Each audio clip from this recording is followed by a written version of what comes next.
ಕಾರ್ಕಳ ಪುರಭವನ ಕಾಮಗಾರಿ ಶಿಲಾನ್ಯಾಸ ನೆರವೇರಿಸಿ ವರ್ಷ ಕಳೆದರೂ ಕಾಮಗಾರಿ ಆರಂಭವಾಗಿಲ್ಲ.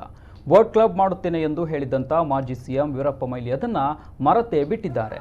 ಮೊಯ್ಲಿ ಅವರಿಗೆ ನೆನಪಿಸುವಂತ ಕಾರಣಕ್ಕಾಗಿ ಬಿಜೆಪಿ ವತಿಯಿಂದ ಕಾರ್ಕಳದಲ್ಲಿ ಇಂದು ಪ್ರತಿಭಟನೆ ನಡೆಯಿತು. ಪ್ರತಿಭಟನೆಯನ್ನು ಉದ್ದೇಶಿಸಿ ಮಾತನಾಡಿದ ಕಾರ್ಕಳ ನಗರ ಕ್ಷೇತ್ರಾಧ್ಯಕ್ಷ ಮಣಿರಾಜ್ ಶೆಟ್ಟಿ ಅವರು ಮಾತನಾಡಿ, ಸುಮಾರು 3 ದಶಕಗಳ ಕಾಲ ಕಾರ್ಕಳದಲ್ಲಿ ಕಾಂಗ್ರೆಸ್ ಆಡಳಿತದಲ್ಲಿತ್ತು, ಆದರೆ ಅಭಿವೃದ್ಧಿ ಶೂನ್ಯ. ಕಾರ್ಕಳ ಪುರಭವನಕ್ಕೆ ಶಿಲಾನ್ಯಾಸ ಮಾಡಿ 4 ವರ್ಷಗಳಾದರೂ ಕಾಮಗಾರಿ ಮುಗಿದಿಲ್ಲ ಎಂದು ದೂರಿದರು. ಪ್ರತಿಭಟನೆಯಲ್ಲಿ ಬಿಜೆಪಿ ಮುಖಂಡರಾದ ಮಟ್ಟಾರು ರತ್ನಾಕರ್ ಹೆಗ್ಡೆ, ಬೋಳ ಪ್ರಭಾಕರ್ ಕಾಮತ್ ಮತ್ತಿತರರು ಉಪಸ್ಥಿತರಿದ್ದರು.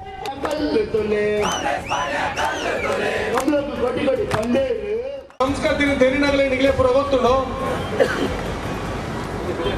ಈತ್ ವರ್ಷದಿಂಚಿ 4 ವರ್ಷದಿಂಚಿ ಅವು ಕೆಸರು ಕಲ್ಲು ಪಡೆದಿನ ಶಿಲಾನ್ಯಾಸ ನೀರು ಬರೋದುಂಡು ಆಡ ಇನಮುಟ ಒಂಜಿ ಕಲ್ಲು ಸಮೇತ ಒಂಜಿ ತಲ ಕಟ್ಟದ ಕಲ್ಲು ಸಮೇತ ಐಕ್ ಬೂರ್ದುಜಿ ಪಂಡ ನೆಕ್ ಉತ್ತಮ ನಿರ್ದೇಶನ ಕಾಂಗ್ರೆಸ್ ಸಂಸ್ಕಾರದ ಸಂಸ್ಕೃತಿ.